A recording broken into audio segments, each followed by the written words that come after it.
Welcome students, मैं L के Jha mission 50 की ओर से जो टेस्ट सीरीज आपको विभिन्न विषयों पर 66वीं बीपीएससी परीक्षा को देखते हुए तैयार किया गया है। उस टेस्ट सीरीज में हिस्ट्री के 150 प्रश्न के प्रथम भाग जिसमें 1 से 30 प्रश्न का यहाँ डिस्कशन वीडियो हम आपको देने जा रहे हैं। पहला प्रश्न है, मुंबई प्रेसिडेंसी एसोसिएशन की स्थापना किसने की? तो आपका फिरोज शाह मेहता, केटी तेलंगाना और बदरुद्दीन तैयबजी, ये 3 विकल्प सही होगा, यानी इसका विकल्प ई होगा। WC बनर्जी इसके संबंधित नहीं है। मुंबई प्रेसिडेंसी एसोसिएशन की स्थापना जैसा कि आप जानते हैं कि 1885 ईस्वी में हुआ। ये पश्चिम भारत की उस समय की सबसे बड़ी जो है राजनीतिक संगठन थी। बॉम्बे एसोसिएशन की स्थापना जो है 1852 ईस्वी में हुआ था। जैसा कि हम बता दें, मद्रास महाजन सभा की स्थापना 1884 ईस्वी में, मद्रास नेटिव एसोसिएशन की स्थापना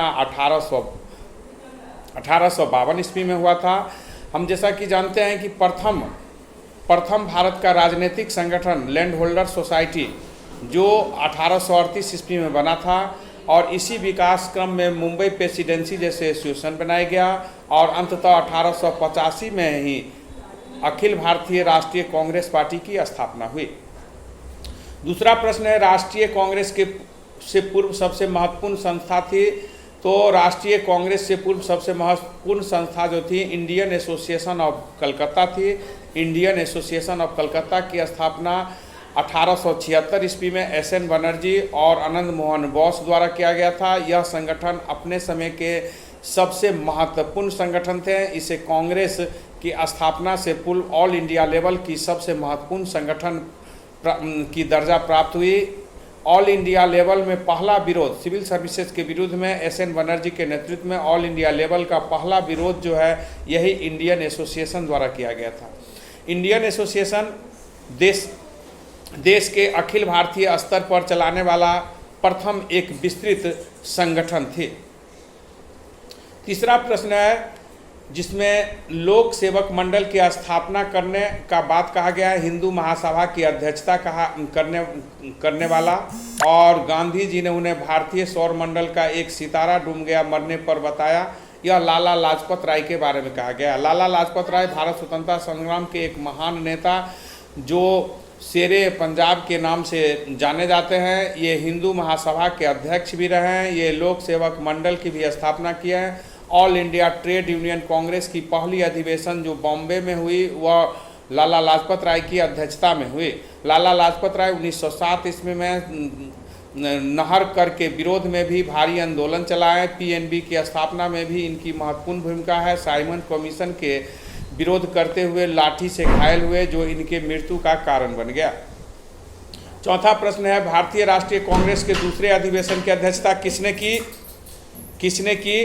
तो दादा भाई नौरोजी ने 1886 ईस्वी के दूसरे कांग्रेस अधिवेशन की अध्यक्षता कलकत्ता में हुआ। वह दादा भाई नौरोजी ने किया। दादा भाई नौरोजी कांग्रेस के 3 बार अध्यक्ष रहे। 1906 ईस्वी में कांग्रेस की जो कलकत्ता अधिवेशन हुई उसकी भी अध्यक्षता दादा भाई नौरोजी ने ही किया, जिसमें स्वदेशी का प्रस्ताव पारित हुआ। दादा भाई नौरोजी कांग्रेस की अधिवेशन 3 बार किए। दादा भाई नौरोजी कांग्रेस के जो 86 में अधिवेशन हुआ कलकत्ता में हुआ, 1906 में भी कलकत्ता में ही हुआ।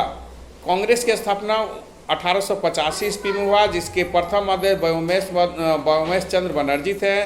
1887 में कांग्रेस की अधिवेशन मद्रास में हुई, जिसकी अध्यक्षता बदरुद्दीन तैयबजी ने की। और 1888 में कांग्रेस की अधिवेशन इलाहाबाद में हुई, जिसकी अध्यक्षता जॉर्ज यूले ने किया। तो ये कांग्रेस के प्रारंभिक चार सम्मेलन और उसके अध्यक्ष संबंधित जो है क्रमशः ब्राह्मण, पारसी, मुस्लिम और ईसाई अध्यक्ष हुए। पांचवा प्रश्न है, इंडियन नेशनल कांग्रेस की प्रथम भारतीय महिला अध्यक्ष कौन थी? तो सरोजनी नायडू 1917 ईस्वी में कलकत्ता अधिवेशन की अध्यक्षता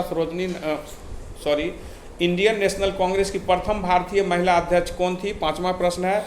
तो सरोजनी नायडू प्रथम भारतीय महिला हैं जो कांग्रेस के अध्यक्षता की, और 1925 ईस्वी में कानपुर कांग्रेस की अध्यक्षता सरोजनी नायडू ने की। स्वतंत्रता से पूर्व कांग्रेस के 3 महिला अध्यक्ष हुई। कांग्रेस के अध्यक्ष होने का गौरव सर्वप्रथम आयरिश महिला एनी बेसेंट को प्राप्त है, जो 1917 में कलकत्ता अधिवेशन की अध्यक्षता की। कांग्रेस के अध्यक्ष बनने वाली पहली महिला एनी बेसेंट थी।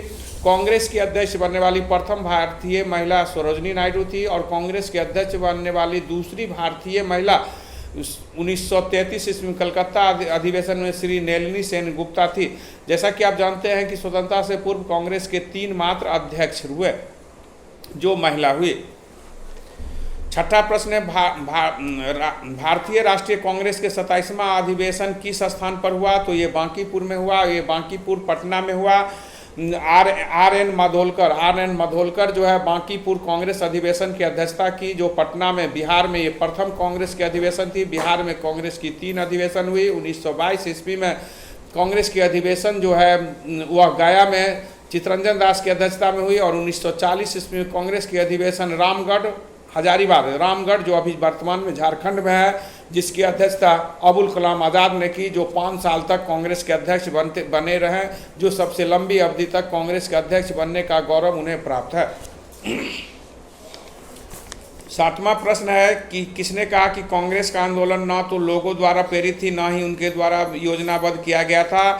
इस प्रश्न को सर सैयद अहमद खान ने इस तरह का विचार सर्वप्रथम 1888 ईस्वी में दिया था, जब मोहनडम पेट्रियोटिक सोसाइटी की उन्होंने स्थापना की थी सितारे हिंद के साथ। इसके अतिरिक्त इस तरह के विचार ही लाला लाजपत राय ने भी दिए, जो सेफ्टी बल्ब सिद्धांत दिया, जिन्होंने माना कि कांग्रेस की स्थापना एक योजनाबद्ध तरीका से नहीं थी, बल्कि ये कांग्रेस की स्थापना अंग्रेज की अपनी महत्वपूर्ण आकांक्षाओं को सुरक्षा को ध्यान में रख के करते हुए किया गया था। तो कांग्रेस की स्थापना पर लाला लाजपत राय ने सेफ्टी बल्ब सिद्धांत दिया।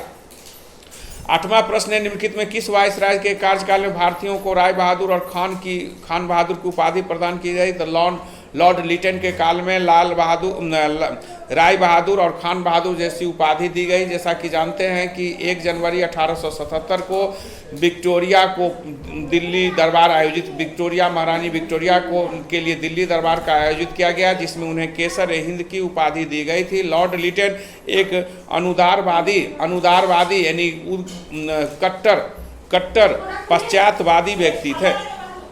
9वां प्रश्न है, भारत सेवक समाज की स्थापना किसने की? तो भारत सेवक समाज की स्थापना गोपाल कृष्ण गोखले ने की। गोपाल कृष्ण गोखले ने 1905 ईस्वी में भारत सेवक समाज की स्थापना की, जिसमें डॉक्टर राजेंद्र प्रसाद भी सक्रिय सदस्य हैं।